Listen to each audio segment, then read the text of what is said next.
Hi, in this video I will demonstrate the use of fuzzer code for 100 commits and then viewing the build results in Jenkins and analyzing the outputs from the builds to find the useless test cases. To start with, let's have a look at the code. This is the mutate function that I am using. This mutate function is used to replace all those strings which starts and ends with double quotes with a random word.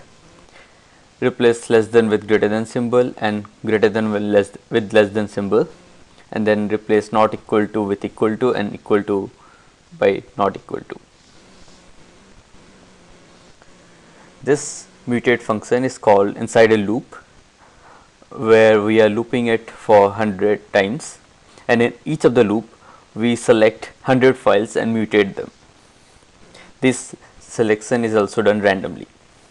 After the mutation takes place, we add the changes and then commit it. And since we have configured a git hook, so whenever there is a commit, a build is triggered. Then after a build is triggered, we wait for the build trigger to be complete using this API call and waiting for it. And once this building is over, then we analyze the XML files that are generated by the Maven test run and then use it to find all the successful and failed test cases, and this continues for 100 times. Now after the code, let's have a look at the code executions. So I have already configured a Jenkins as well as all the hook in one of the systems to demo here. So we run the code.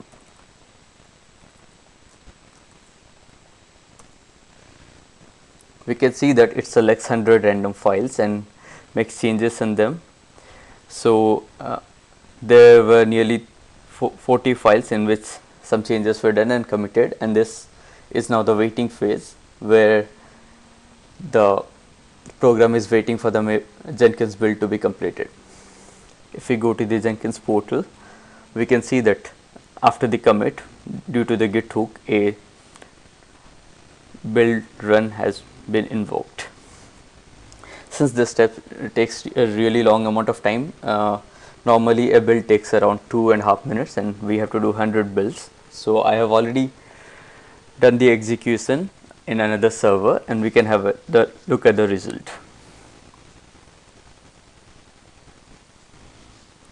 So these are the results from another server. You can see that the number of builds here is not exactly 100 but 92. This happened because of those 100 loops that we went through. There were 8 loops where the files selected were already mutated, and thus there was no change in those iterations, and that is the reason no commit was generated.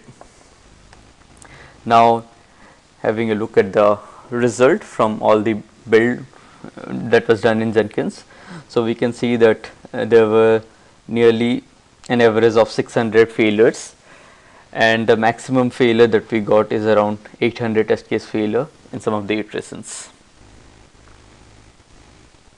So after we do all the iterations, I also make sure to store all the build failures and build success into an object and analyze it to find the number of useful test cases and useless test cases.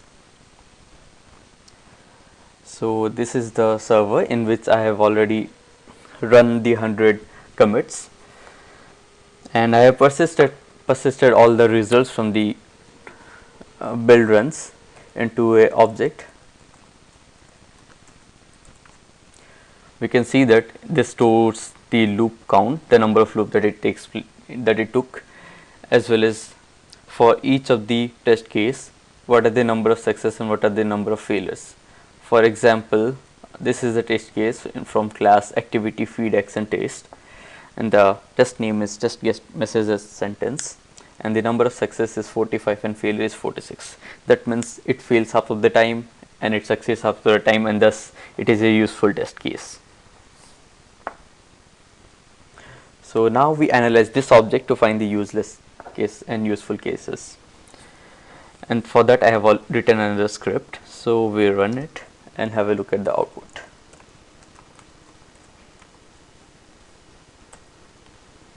We can see that I found a total of 715 test cases which are useless. This is because they either failed all the time or were a success all the time. Now we can have a look at the useful test cases. So there were around 338 test cases which were useful. They failed some of the time and they succeeded in some of the builds, and these are the list.